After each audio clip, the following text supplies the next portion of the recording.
Hello everyone, আবারও চলে এলাম আরও একটা রান্নার ভিডিও নিয়ে তোমাদের সামনে একদম হাজির হয়ে গেলাম আমি দীপা।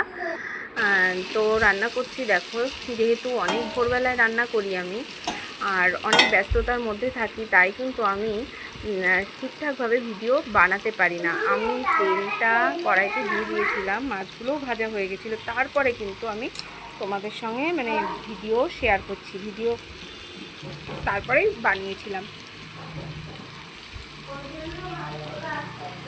তারপর যাই হোক, কড়াইতে তেল দিয়ে জিরে ফোড়নে দিয়ে দিয়েছিলাম গোটা জিরে। আর হলো আমাদের ছাদ বাগানে গাছের বেগুন। তো আমরা যে এখানে গাছটাকে লাগিয়েছিলাম সেই গাছে বেগুন হচ্ছে, তোমরা আগেও দেখেছো আমার ভিডিও যারা কন্টিনিউ দেখো। তো সেখান থেকেই আমি দুটো বেগুন নিয়ে এসেছিলাম আর সাথে আলু কেটে নিয়ে।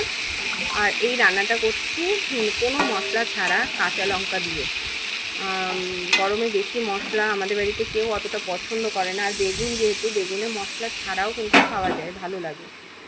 তারপরে ভালো করে মাছগুলো আগে যেহেতু কড়া করে ভাজা ছিল, তার জন্য আমি সবজির সাথেই মাছগুলোকে দিয়ে দিয়েছিলাম। কারণ বেগুন হচ্ছে একটু তেলের মধ্যে দিয়ে কিছুক্ষণ নাড়াচাড়া করলে, ভাজলেই বেগুনটা অনেক সফট হয়ে যায়, নরম হয়ে যায়। আর আলুগুলো না অনেকটাই ভাজা হয়ে গেছিলো, সেদ্ধ মতো হয়ে গেছিলো। তার কারণেই আমি মাছের সাথে দিয়ে আবারও ভালো করে নাড়িয়ে চাড়িয়ে ঝোলের জন্য ঠিক পরিমাণ মতো জল দিয়ে দিয়েছিলাম। তো ওই যে প্রথমে বললাম, সেইভাবে ভিডিও করতে পারি না, জানো তো, ক্যামেরা তেমনভাবে ধরা হয় না, এতটাই ব্যস্ত থাকি আমি সকাল টাইমটায়। যাই হোক, দেখো রান্নাটা আমার হয়ে গেছে। ফাইনাল লুকটা তোমাদেরকে দেখিয়ে দিই। একটা বাটির মধ্যে আমি নিয়ে নিচ্ছি আর কি মাছের ঝোল, মাছ। আর আমার বাবান তো মাছ তেমন পছন্দ করে না। মাছের ডিম আমি প্রথমে দিয়েছিলাম ওর মধ্যে, তোমরা দেখতে পেয়েছো হয়তো। ওর জন্য আর কি ওটা রান্না করেছিলাম, কিন্তু তবুও খায়নি মাছের ডিম। ওকে পোলট্রির ডিম ভেজে দিতে হয়েছিল, একমাত্র পোলট্রির ডিম। আর যে কোনো ডিম আর কি, দেশি মুরগির ডিম হোক, যাই হোক, ডিম আর মাংসটাই ও ভালো খায়।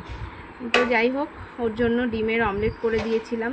কিছুতেই মাছ খাওয়াতে পারি না ছেলেটাকে, কেন জানি না। বড় হলে হয়তো খাবে কি না, তোমরা একটু কমেন্টে জানিও তো, এরকম কি হয়, বড় হলে কি ও মাছ খাবে কি জানি। হয়তো খাবে অবশ্যই, বড় হলে বুঝতে শিখবে, সবারটা দেখবে, তখন হয়তো খাবে। যাই হোক, আমি মাছের ঝোলটা নিয়ে নিলাম। আর এখানে এই যে ডিমের অমলেটটা করে নিয়েছি, এই যে ওকে ভাত খাওয়াবো বলে ভাত আর অমলেট নিয়ে নিলাম। তো যাই হোক, ভিডিওটা কেমন লাগলো অবশ্যই কমেন্টে জানিও। সবাই ভালো থেকো, বাই।